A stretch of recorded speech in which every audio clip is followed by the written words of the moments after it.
Back in 2020, when the pandemic was still causing all kinds of chaos, I started driving for Uber to make ends meet.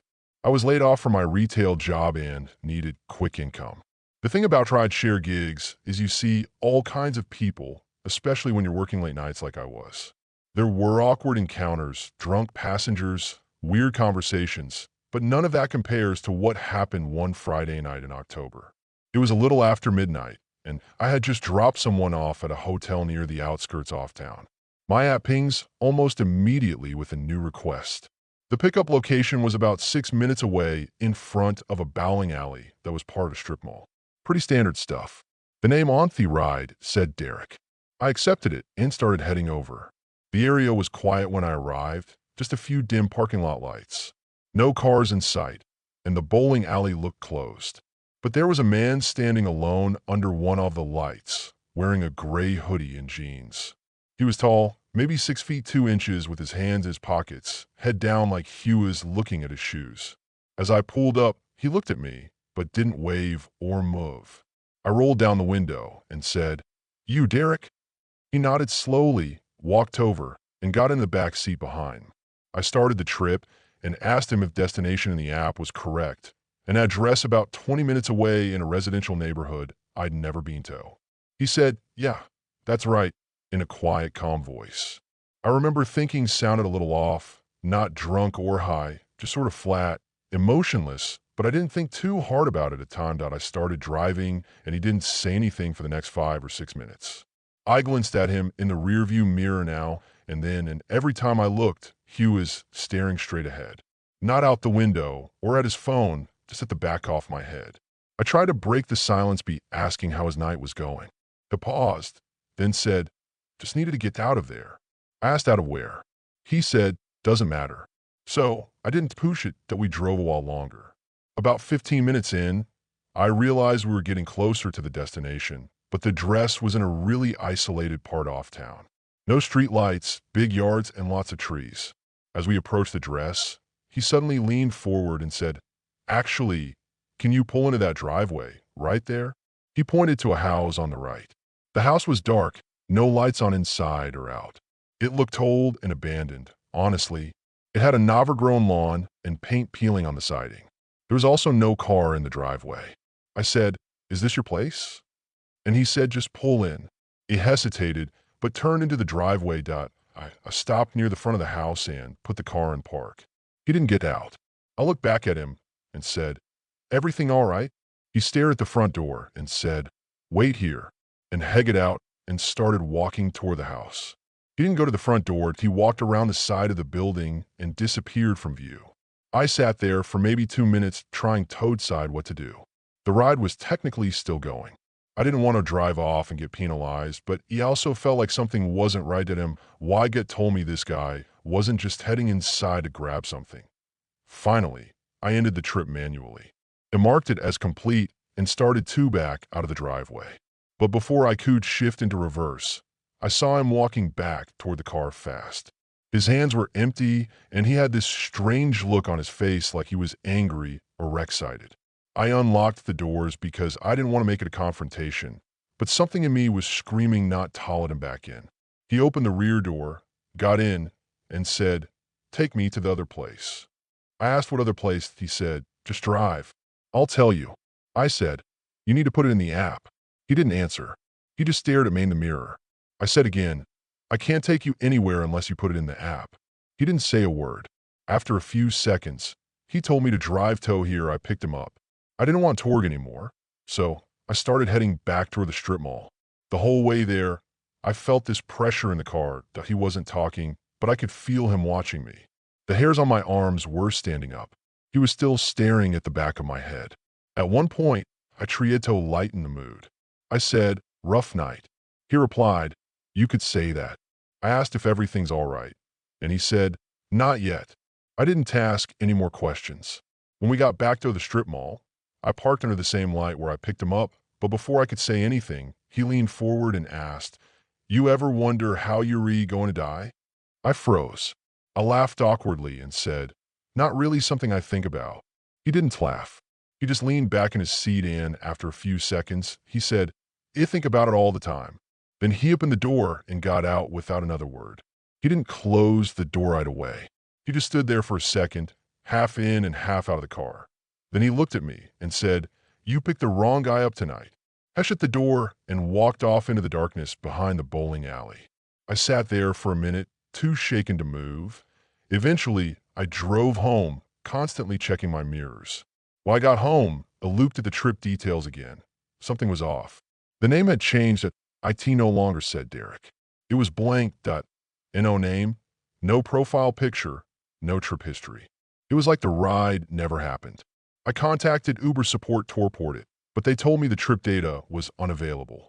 They said sometimes that happens if the app crashes or if the rider canceled midway, but I know what I saw.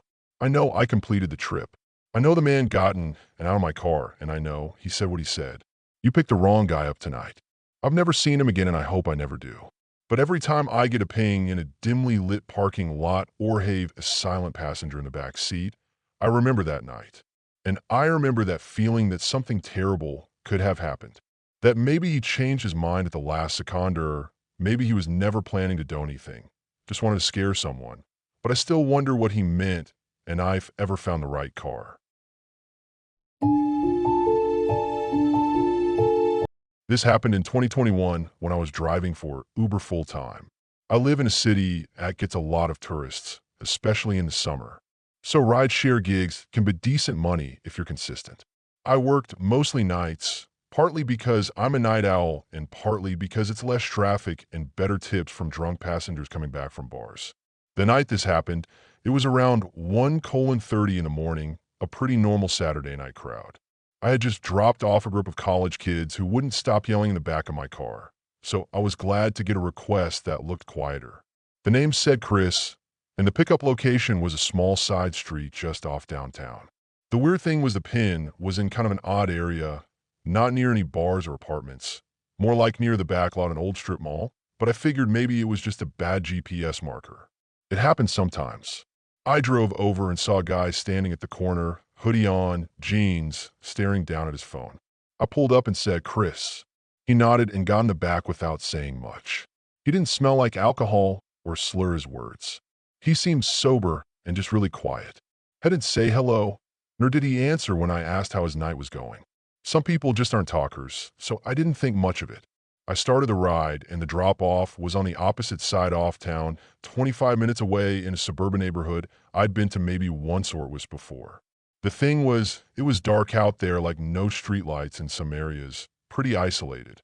I noticed about 5 minutes into the trip that Chris had his phone out, but he wasn't texting or calling anyone. He was holding it flat in his lap with the flashlight on, just shining the beam upward, slightly toward me seat. I asked him, kind of half joking, "Everything all right back there?" He just mumbled, "Yeah," and then turned the flashlight off. The next 20 minutes were dead silent. Just the hum of the engine and a weird tension building in the car. I don't know how to describe it. Something just felt off about this guy. Not threatening, but definitely unsettled, like he wasn't really there. We got to the neighborhood and I followed the GPS to the house. As we pulled up, I noticed it was totally dark. No porch light, no inside lights, nothing. I asked, "Is this the right place?" Chris didn't answer. He just sat there. I turned around and looked at him. I repeated myself a little louder, saying, "Hey, is T sit?" He stared past me out the window. I repeated myself one more time, and finally, he nodded. So I put the car in park and said, "Have a good night." I didn't move. He just sat there. So I asked again, "Are you good?" He finally reached for the handle and stepped out, but he didn't close the door. He just stood outside the car with the door open facing the house. I sat there waiting. A few seconds passed, then 20, and then a full minute. I was just about to say something when he suddenly turned around, looked at me through the open door, and said, "I need to go back." I blinked and said, "Back where?" He said, "Where you picked me up?" His tone was flat with no emotion. I didn't know what to say. That was a 25-minute drive, and it wasn't like I could just reverse the trip. I told him he'd have to request a new ride, but he just stared at me. He begged me, saying, "Please, I need to go back." I told him again, "You need to request it through the app." That's when said something that sent chills up my spine. He said, "I can't. They're not gone yet." My only response could be, "Who's not gone?" He didn't answer. He just stood there, still holding the door open, and I noticed he was breathing heavily. At that point, I started getting seriously uncomfortable. I said, "Look, I can't just start a new ride unless you request it." He stared for another second, then slowly backed away and closed the door. He walked toward a house, even though it was pitch black and looked empty. I waited until got to the porch before I pulled off. The moment I turned the corner, I ended the trip in the app and started heading back toward downtown. A couple blocks down, I stopped at a 24-hour gas station to use the bathroom and get a drink. I parked at the side of the building, went inside, and came back out maybe 4 minutes later. And when I got back to my car, I felt like my brain short-circuited. Chris was sitting in the back seat, same hoodie and same expression. I thought I had locked the doors before going inside, but somehow he was in the back off the car. I opened the driver's side door and stepped back in slowly, keeping my eye on him through the mirror. "How did you get back in?" I asked. He just said, "Take me back." I said, "I'm calling the cops," and reached for my phone. That's when he leaned forward close enough for me to hear his breath and said, "They're still in the house." I don't know why, but I didn't call the police. Something about the way he said it made me feel like he was having some kind of episode. I played along and said, "Whose house is that?" And he said, "My parents." I asked him if he lived there, and he said, "Not anymore." That made the hair stand up on my neck. I started slowly driving back to where it picked him up. Every part of me was screaming not to do it, but I didn't know what else to do.